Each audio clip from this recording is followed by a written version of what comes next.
페이지 보시면은요, 문제로서 정리하면서 복습합시다. 이 페이지에서 오른쪽 보시면 기출문제 해가지고 1번 거기에 약간 가니까 확정, 그리고 그 옆에서 부가 징수, 옳은 것 이렇게 나오니까 이제 문제 키 잡아냈죠. 이 문제 키에 대한 내용은 두 방향이에요. 한 방향은 확정, 한 방향은 부가 징수. 요 두 방향으로서 물어봤는데 이제 문제 키 잡아냈으니까 선다 볼 때 1번 취득세는 보통 징수다. 취득세의 부가 징수 방법은 신고 납부입니다. 1번 틀렸고요. 2번에서 재산세 납세 의무는 과세표준과 세액을 지자체에 신고하여 확정된다. 예, 이 문제의 키에 대한 내용은 확정입니다. 이제 문제 키 잡아냈으니까 해당된 세금을 보고 그 해당된 세금이 보유에 해당되는 세금이었으면 결정, 보유만 외 세금이었으면 신고됩니다. 여기서 재산세는 보유죠. 그러면 뒤에서 신고가 아니라 결정돼야 되겠죠. 틀렸고요. 그 다음에 3번 양도소득세는 양도는 달의 말일에 납세 의무가 성립하고, 여기까지로서 전자적 내용의 문제 키는요 성립. 그리고 세금에 대한 내용이 소득세니까 연말로 가야죠. 틀렸죠. 끝나는 때 이렇게 나와야 맞습니다. 후자 갑시다. 후자로서 정부가 결정하는 때 확정된다. 후자의 문제 키는 확정. 그리고 세금에 대한 내용이 소득세에 대한 내용이니까 신고로 가야죠. 그런데 결정 틀렸죠. 전자, 후자 다 틀렸네요. 그리고 4번 재산세는 재산을 취득하여 대장에 등재하는 때에 납세 의무가 성립하고, 여기까지 보니까 전자적 내용의 문제 키는 성립. 그리고 해당된 세금을 보니까 재산세. 재산세는 매년마다 징수하는 세금이죠. 그러니까 기준일로 가야죠. 며칠? 6월 1일. 틀렸고요. 후자로서 납세 의무자 신고에 의해서 세액이 확정된다. 후자의 문제 키는요 확정. 확정이니까 거기에서 해당된 세금을 보니까 재산세, 보유죠. 그럼 이건 뭘까요? 결정. 신고가 아니라 결정 이렇게 나와야 되겠죠. 전자, 후자 다 틀렸네요. 그럼 답은 5번 되는데 5번에 대한 내용의 세부적 내용에 대해서는 곧 설명을 드리겠는데 예습 차원에서 읽어는 줄게요. 취득세를 취득일로부터 60일 내에 납세 의무자가 신고, 납부하지 아니한 경우에는 지자체가 세액을 결정하는 때 확정된다. 맞습니다. 여기에서 포인트에 대한 내용은 신고, 납부하지 아니한 경우 이렇게 나왔을 때 뒤에가 결정됩니다. 그리고 2번 갑시다. 2번에서 거기에 쭉 가보니까 나온 말이 결정, 그리고 그 옆에서 확정되는 지방세 이렇게 나온 거 보니까 문제 키는 결정 플러스 지방세, 이게 문제 키였어요. 그러면 답이 나오겠죠. 또 답이 안 나온다 할 것 같으니까 그러면 말해 줄게요. 취득세는 지방세 플러스 신고, 종합부동산세는 국세 플러스 결정, 재산세는 지방세 플러스 결정. 답은 이 디귿 되겠죠. 그리고 종합소득세는 국세 플러스 신고. 연관 문제에 대한 내용 여러분들이 푸는데 답은 알려줄게요. 3번에서 답은 틀렸고요. 4번도 틀렸고요. 5번 답은 4번 됩니다. 그리고 아까 여러분들한테 소득세에 대한 이로서 원칙에 대한 내용은 종합과세를 했었죠. 그리고 예외 사항은 분류과세가 있는데 거기에 대한 내용은 다음에 설명하겠어요. 이제 설명합니다. 예, 이제 분류과세로서 설명해 드릴 거예요. 자, 보시면은 2페이지 왼쪽 보시면 위에서 소득세라고 적어진 박스 있죠. 그 박스 보니까 거기 옆에서 종합과세 있고요. 그리고 그 밑에서 분류과세 있어요. 이 내용 설명드리는데 먼저 분류과세에다가 적으세요. 적는 것은 다른 소득과 합산하지 않고 교재는 없어요. 교재 없으니까 위물에다가 적으시면 돼요.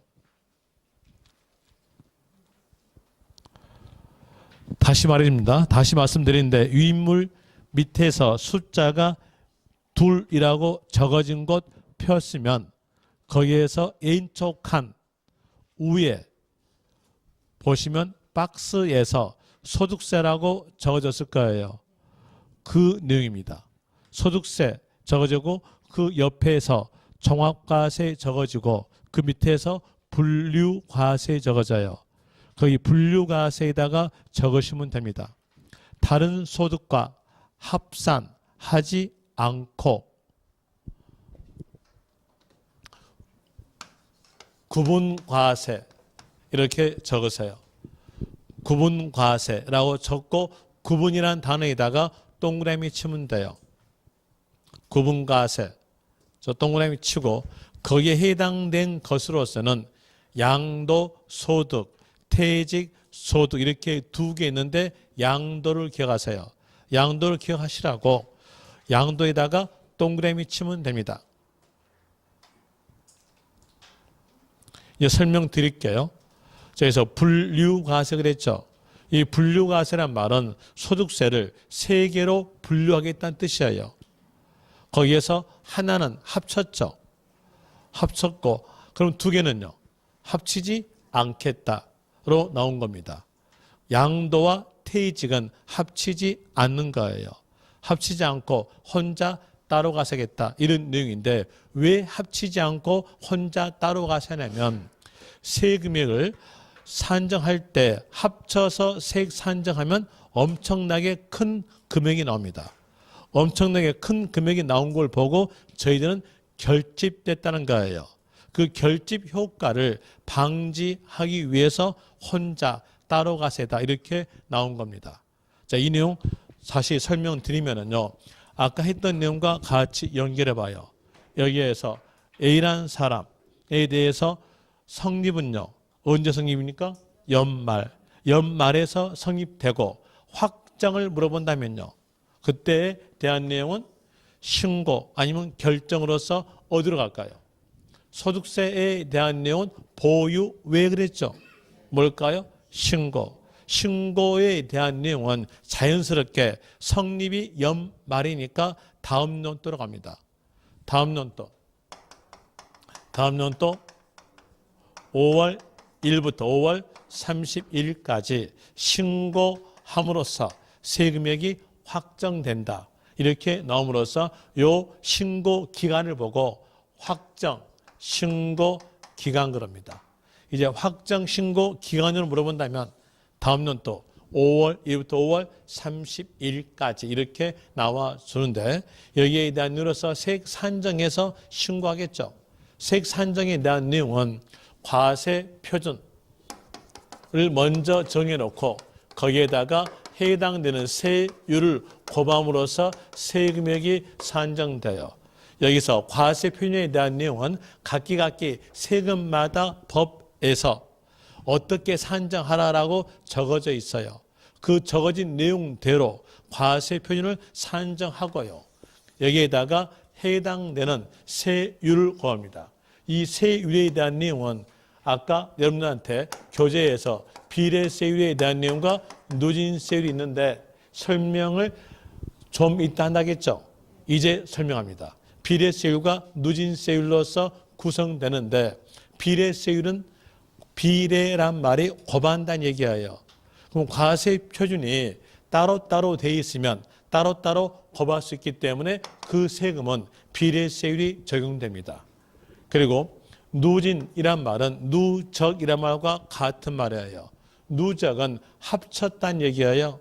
그래서 과세 표현이 합쳐진 것은 누진세율이 적용된다. 이런 내용으로서 나옵니다.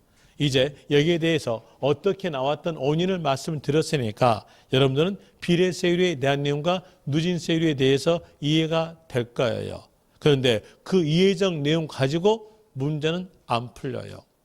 문제가 안 풀리니까 문제를 풀기 위해서요. 이렇게 하시면 돼요. 거의 일반적 내용으로서 세자 앞에가 합자란 단어가 없으면 그때는 비례세율이다. 합자가 있으면요. 누진세율이다 하시면 돼요. 한번 해볼까요? 취득세 어떨까요? 한글 공부합시다. 세자 앞에가 합자 있어 없어요? 없잖아요. 그래서 비례세율이에요. 아까 제가 그랬을 거예요. 취득세에 대한 내용은 취득할 때마다 납부한다고요. 그럼 취득할 때마다니까 과세 표현이 따로따로 되어 있겠죠. 뭘까요? 비례세율이에요. 취득세에 대한 내용은 비례세율, 등록면허세도 비례세율, 종합부동산세는요. 합자 있죠. 누진세율입니다. 그리고 곧 배울 내용으로서 토지에 대한 재산세에 비하여 토지에 대한 재산세에 대한 내용으로서는 과세하는 방법에 대한 내용이 분리과세, 종합합산, 그리고 별도 합산 이렇게 과세하는데 여기에서 분리가 뭐고 종합이 뭐고 별도가 뭔지의 뜻에 대한 내용은 토지에 대한 재산세에서 배우기를 하고 일단은 여기에서 비례세율인가 누진세율인가 이것만 구별하시면 됩니다. 여기에서 분리과세 이 단어가 합자 없죠. 비례세율입니다. 그리고 종합합산 합자 있죠. 누진세율이고요. 별도 합산도 합자 있으니까 누진세율이에요. 결과적으로서 재산세는 비례세율과 누진세율을 같이 가지고 있다. 이런 내용으로서 나와주는데 여기에 대한 내용을 알고 이제 여기다가 맞춰봐요. 맞춰볼 때 여기에 대한 내용 합쳤죠. 합쳤으니까 세율은 뭘로? 누진세율입니다. 소득세에 대한 내용의 세율은 누진세율이에요. 누진세율로서 6%부터 42%까지의 누진세율이 적용된다. 이렇게 나옵니다. 누진세율은 과세표준가액이 크면 클수록 세금액은 크게 나온 구조가 누진세율 구조예요. 뭘 생각하시면 딱 맞냐면 전기요금 생각하시면 맞습니다. 전기요금 산정할 때 누진율 적용해서 산정해요. 7월달, 8월달에서 전기요금에 대한 누로서 볼 때에 전기 사용량이 많죠. 7월달, 8월달. 그럼 그때는요. 전기요금이 폭탄이다. 이런 말은 들어본 적 있을 거예요. 그럼 이제 누진세율에 대한 내용은 과세표준가액이 크면 클수록 세금액은 엄청나게 크게 나온 구조다. 이런 것을 여기서 알 수 있는데 여기에 대한 내용 알고 퇴직에 대한 내용과 연관지어봐요. 퇴직. 이 퇴직에 대한 내용은 근무하면서 퇴직금에 대한 내용이 계속 누적됩니다. 그때 그 누적된 퇴직금액에 대한 내용이 퇴직하였을 때 일시에 나온다는 얘기예요. 그 일시에 나왔던 퇴직금액을 해년마다 각기 나오는 요 세금, 해년마다 나타날 수 있는 소득에 대한 내용과 합쳐서 누진세율 적용되면요. 세금액은 엄청 크게 나옵니다. 예를 들어서 IMF 발생되기 전에 은행에서 15년 동안 근무하다가 명퇴했다고 한다면 퇴직금에 대한 이유로서 1억 9천, 2억, 2억 1천 이 정도 갖고 명퇴했습니다. 그때 요 금액에 대한 내용을 근로, 사업에 대한 합쳐가지고 이때 누진세율 적용되면은 끝세율 적용돼요. 끝세율 적용됨으로써 이때 납부할 세액 금액은요. 공제된 금액이 엄청나게 크다 하더라도 5천만 원 정도 납부합니다. 어때요? 어마어마하게 납부하죠. 그렇게 이렇게 크게 납부한 것을 막기 위해서 합침으로써 세금이 크게 나온 걸 보고 결집그래요. 결집되는 것을 막기 위해서 혼자 계산을 따로 한다는 겁니다. 혼자 계산을 따로 한다라는 얘기가 뭐라 그래요? 구분과세다. 이렇게 되겠죠. 혼자 계산해서 따로 이렇게 신고하고요. 그리고 근로에 대한 내용과 사업에 대한 내용은 매년마다 발생될 수 있는 소득이죠. 이 매년마다 발생될 수 있는 소득에 대한 내용은 원칙가입니다. 원칙으로서 합친다. 라는 이로서 종합소득세 그래요. 그러면 신고서가 몇 장 될까요? 2장. 여기는 합친 것으로서 종합소득세. 여기는 혼자 따로 된 것으로서 퇴직소득세 됩니다. 또 양도소득에 대한 내용도 퇴직에 대한 내용과 마찬가지 효과 때문에 여기도 합치지 않고 혼자 따로 됩니다. 이렇게 보죠. A라는 사람이 이때 시점에서 토지를 취득하여서 1년 보유했다면 보유 이득이 나옵니다. 그리고 1년 더 보유했으면 보유 이득 나오면서 누적됩니다. 퇴직금에 대한 내용도 1년 더 근무하게 되면 한 달 퇴직금 붙잖아요. 똑같게 보유 이득이 나오면서 누적되고요. 1년 더 보유했으면 보유 이득 나오면서 누적됩니다. 그럼 보유하게 되면 보유 이득이 누적되어 오다가 이때 시점에서 팔았어요. 팔았다고 했을 때에 누적된 보유 이득이 일시 나오죠. 그 금액까지 합치게 되면은요. 이때 세금액에 납부할 세금액은요. 엄청나게 큽니다. 그걸 막기 위해서 이것도 어떻게 혼자 따로 가세라는 이로서 이렇게 신고합니다. 이 경우에 신고서 몇 장? 석 장 되겠죠. 하나는 합친 거 종합소득세, 하나는 따로 계산되는 거 양도소득세, 하나 따로 계산되는 거 퇴직소득세. 양도소득세든 퇴직소득세든 종합소득세에 대한 내용으로서 성립 물어본다면요. 그때는요. 성립 물어본다면 똑같은 게 다 뭘로요? 연말로 됩니다. 연말 이렇게 나와지고 그리고 이제 확정을 물어본다면요. 근데 뭘로? 신고로 되겠죠. 세액 산정에 대한 내용으로서 양도는 혼자 따로 한다. 합치지 않는다. 이제 구별되겠죠. 그래서 구분과세 되는 것으로서 양도, 소득과 퇴직인데 특히 양도를 기억하세요. 이게 작년 시험이었어요. 작년 시험으로서 나온 게 이 내용이 나왔죠. 양도소득은 다른 소득과 합산하여서 과세한다. 틀렸죠?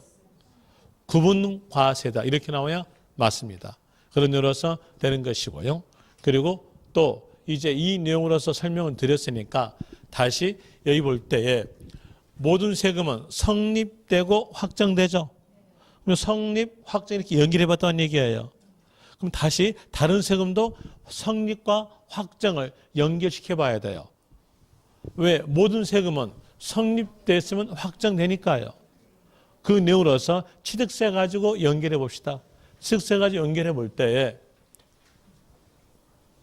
자, 이때 시점에서 어떤 분이 토지를 취득하였다. 그랬으면 적용되는 세금으로서는 취득세가 적용이 됩니다. 취득세에서 납세무 성립은 어디로 갑니까? 성립은요. 취득하는 때로서 나와져요. 취득하는 때 누가 무엇을 취득했는지 지자체가 모릅니다. 지자체가 세금액은 산정할 수 있겠으나 누가 취득했는지를 모르니까 세금액을 알려줄 수가 없어요.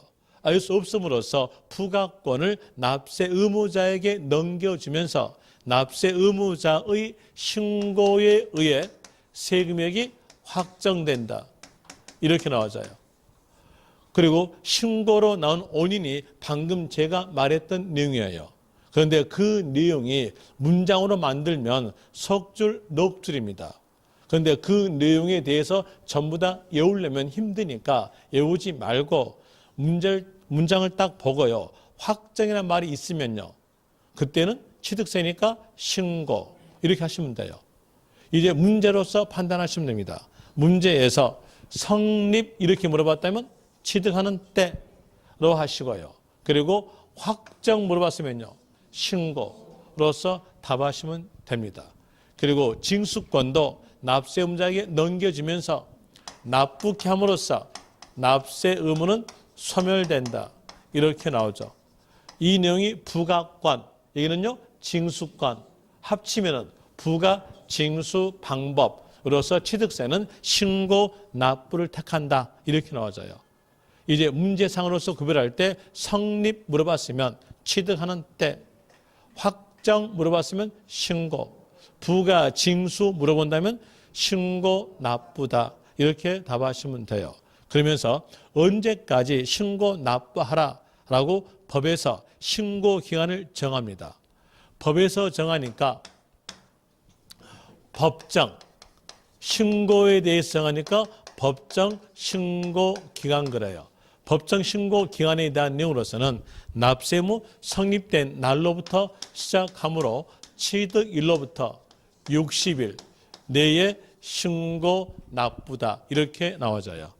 여기에서 문제상으로서 법정 신고 기간으로 물어봤다면 그때는 취득일로부터 60일 내 이렇게 하시면 됩니다. 그런데 어떤 사람은 공부에 대한 내용을 아주 얍삽하게 해요. 아주 얍삽하게 취득세는 취득일로부터 60일 내 신고 납부다. 이것만 딱 알아둬요. 얍삽하게. 그러면 그 사람은 문제 나오면 틀려요. 예전에 나왔던 문제로서 이게 나왔죠. 취득세의 납세 의무 성립은 60일 되는 때이다. 이렇게 나왔어요. 이렇게 나오니까는 60일 숫자에 대한 맞게 적어지니까 아이고 내가 애왔던 거 나왔네 하면서 거기에 대한 숫자에 대해서 맞다 이렇게 하고 나왔어요. 그러면서 나올 때 문제가 쉬웠으니까 이 참 문제 쉬웠어 하면서 머리 올리고 나왔다면 그 머리 올린 거 부러진 겁니다. 왜? 숫자는 맞을지 모르겠으나 거기에서 문제 키를 못 잡아냈어요. 문제 키는 뭐였어요? 성립이었어요. 성립 물어봤으니까 그대로 답해야 돼요. 취득하는 때 이래 가야 돼요. 그런데 얍삽하게 이것만 외워두니까는 이제 그런 효과가 발생된다는 얘기예요. 제발 얍삽하지 맙시다. 여기에서 그들 문제 물어본 대로만 답하세요. 머릿속에다가 제발 좀 시나리오 그리지 마십시오. 시나리오 그렸다면 여러분 머리에 의해 가지고 여러분 스스로가 꼬여가요. 꼬여가면서 답이 안 보여요.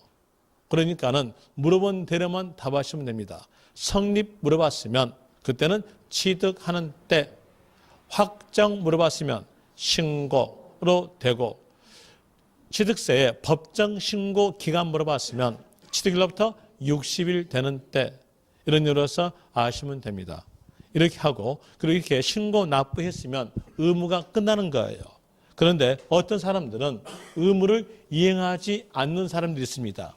그 사람들을 대비해서 법이 나오죠.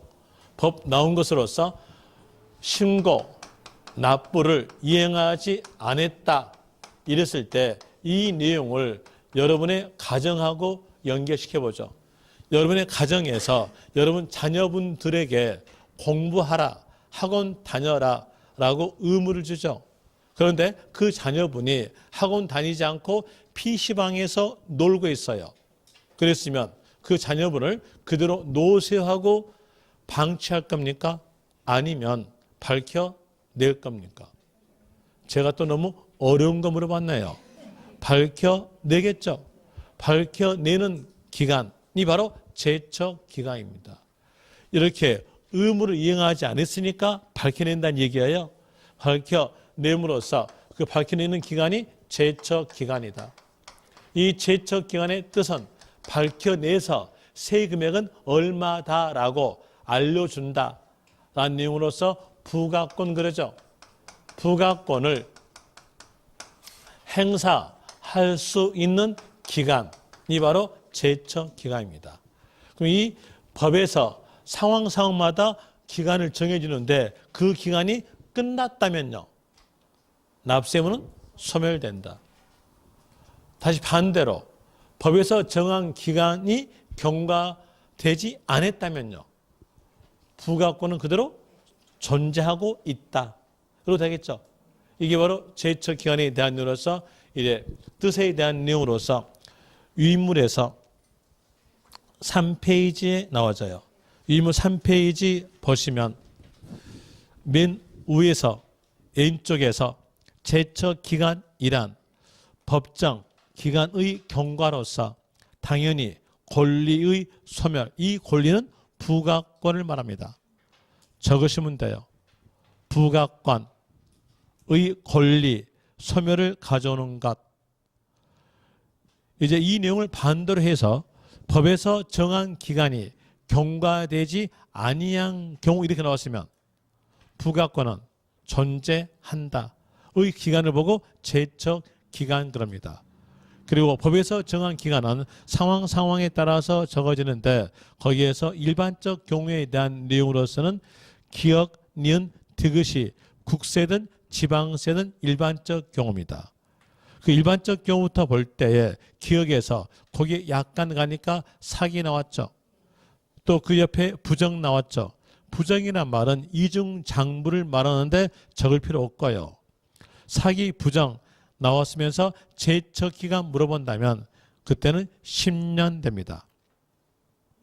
여러분 시험은 법적 내용 그대로 나오니까 제척기간이란 문제 키를 잡아냈다면 사기, 부정이라는 단어가 있었을 때 10년 이렇게 답하시면 돼요.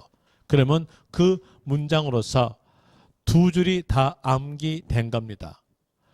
니은 가보니까 거기에서 거기에 쭉 가볼 때에 신고서를 제출하지 아니한 경우 나오죠. 이 말은 무신고를 의미합니다. 무신고일 때에 밝혀낼 수 있는 기간, 제척 기간은 7년입니다. 그리고 과소신고는 5년 됩니다. 그리고 국세든 지방세든 특수 경우가 있는데 국세에서 특수 경우는 다음에서 하기로 하고 그리고 지방세 특수 경우를 먼저 하겠습니다. 지방세 특수 경우에 대한 내용으로서 있는 것은 니은, 디귿, 리을에 대한 내용이 특수 경우에 대한 내용으로서 문장에서 상속이란 단어, 그렇지 않으면 증여란 단어가 있으면서 무신고로 연결되어 있다면 그때는 10년입니다. 10년 되고요. 그럼 이제 여기에서 상속 단어도 없고요. 증여 단어도 없고 무신고 나온다면요. 그때는 일반적 경우로서 7년 됩니다. 그리고 디귿에서 거기에 쭉 가볼 때에 명의신탁 나오죠. 여러분 민법에서 배웠던 내용으로서 명의신탁은 증여로 배웁니다. 증여니까 여기에 대한 이유로서 증여 나오고 무신고 나왔죠. 그럼 몇 년일까요? 똑같게 10년 됩니다. 그리고 리을에서 타인 명이 나오죠. 거기다가 밑줄. 타인 명이 나왔으니까 이 내용은 명의 신탁이다 생각하시면 돼요. 그럼 몇 년 될까요? 10년으로 되겠죠. 이 특수 경우에 대한 내용으로서 상속 단어, 증여 단어 있고 아니면 명의 신탁 단어 있고 신고하지 아니하여 나왔다면 그때는 10년이다. 하나 무신고만 나왔으면 그때는 7년이다. 이런 이유로서 구별 지으면 됩니다. 자, 그 내용으로서 밑에 있는 문제 풀어보죠. 기출문제에서 1번. 빨리 읽겠습니다. 국세기본법상 사기 또는 그 밖의 행위로서 주택의 양도소득세에 포탈 경우 국세부가의 제척기간은 은자 앞에 제척기간 나왔죠. 이제 문제 키 잡아냈어요. 포인트 잡는 것은 사기, 부정 이 말 나왔죠. 그랬으니까 몇 년? 10년. 10년이 답됩니다. 그 다음에 2번. 지방세법 납세자가 법정 신고기간까지 신고서를 제출하지 아니한 경우에 지방세 부과 제척기간은 은자 앞에 제척기간 나왔죠. 문제 키 잡아냈고요. 그리고 거기에서 신고하지 아니하여 무신고란 말 나오죠. 몇 년 될까요? 7년. 틀렸죠? 5년이 아니라 7년이 되는 것이고요. 그리고 3번 증여 나오고요. 그리고 쭉 가보니까 신고하지 아니한 경우 되면서 제척기간은 그랬죠. 몇 년일까요? 10년. 10년 되겠죠. 그런 의미로서 문제까지 풀어드렸어요. 이제 여기에서 연결합시다. 연결해서 요 그림에다가 맞춰봅시다. 맞춰볼 때 여기에 대한 내용은 무신고죠. 무신고니까 제척계면요 7년. 이 7년 기간 동안에 지자체가 밝혀낸다는 얘기예요. 7년 기간 동안에 지자체가 밝혀내지 못했으면 납세의무는 소멸됩니다. 우리 입장으로서 7년 기간 동안 안 들키면 돼요. 그런데 7년 기간 안에 거의 80% 이상이 밝혀집니다. 왜 밝혀지냐면 상대편에 의해서 밝혀진다는 얘기예요. 보세요. 학원 가지 않고 PC방에서 놀고 있는 자녀분을 밝혀낼 때 어떻게 밝혀냅니까? 상대편인 친구한테 전화해서 상대편인 학원에 전화해서 밝혀내죠. 똑같습니다. 상대편 이용합니다. 상대편으로 볼 때 여기에서는 토지를 취득했죠. 그리고 상대편은 토지를 팔았으니까 여가 취득이라는 얘기예요. 상대편에게 적용되는 세금은 양도소득세가 적용됩니다. 양도소득세에 대한 내용 신고입니까? 결정입니까? 신고. 양도소득세를 신고하여줬으면 신고하지 아니한 취득자는 이 사이에서 딱 걸린다는 얘기예요. 딱 걸림으로써 지자체가 취득세의 금액을 산정하고 매매합니다. 매매한다. 세금 더 내라. 가산세 가산.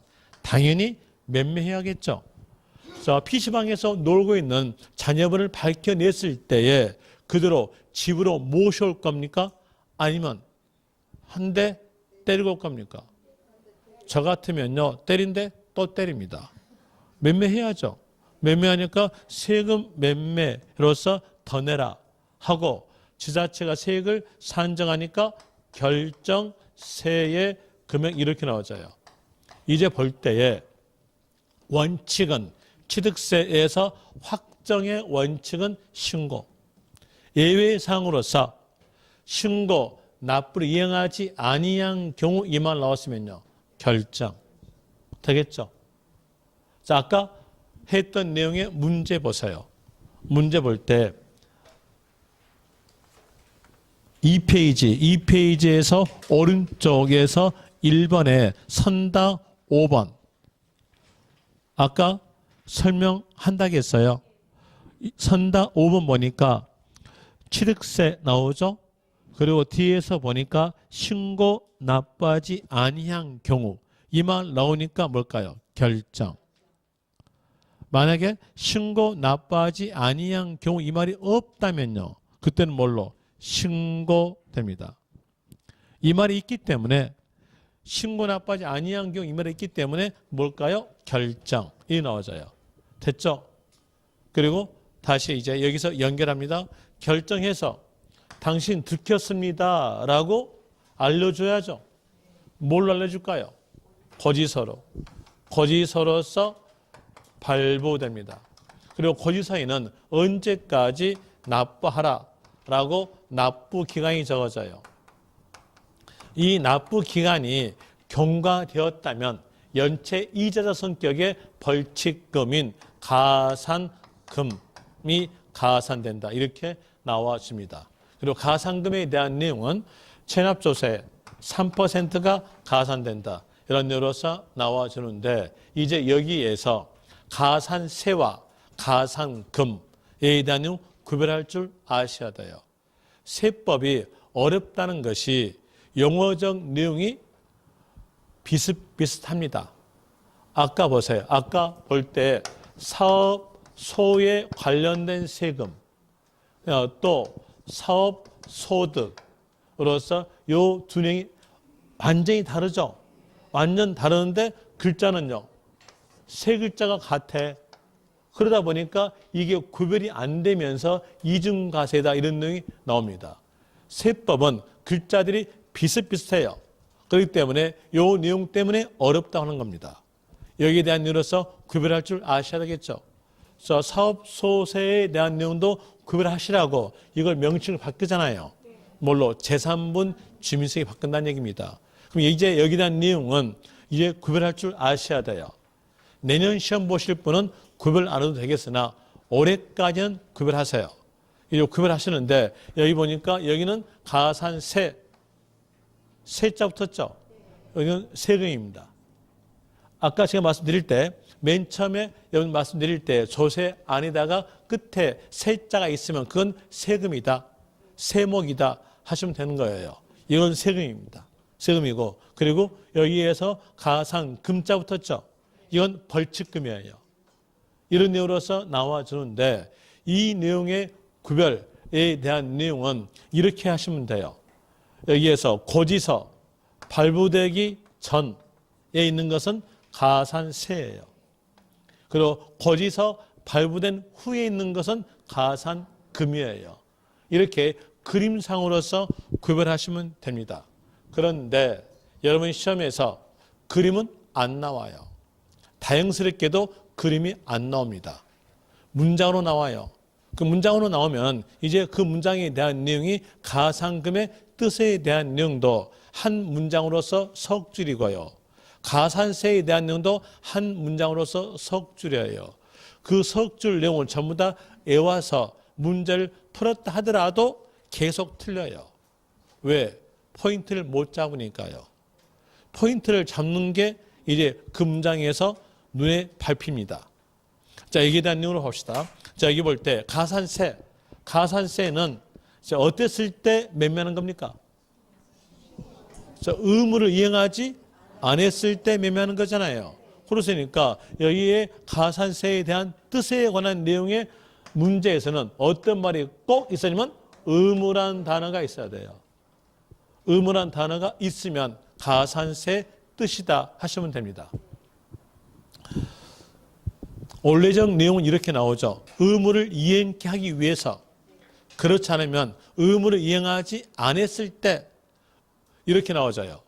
그렇게 나오든 어떻게 나오든 단어가 있죠. 뭐 있어요? 의무. 이 단어 있으면 가산세 뜻이다. 이러시면 돼요.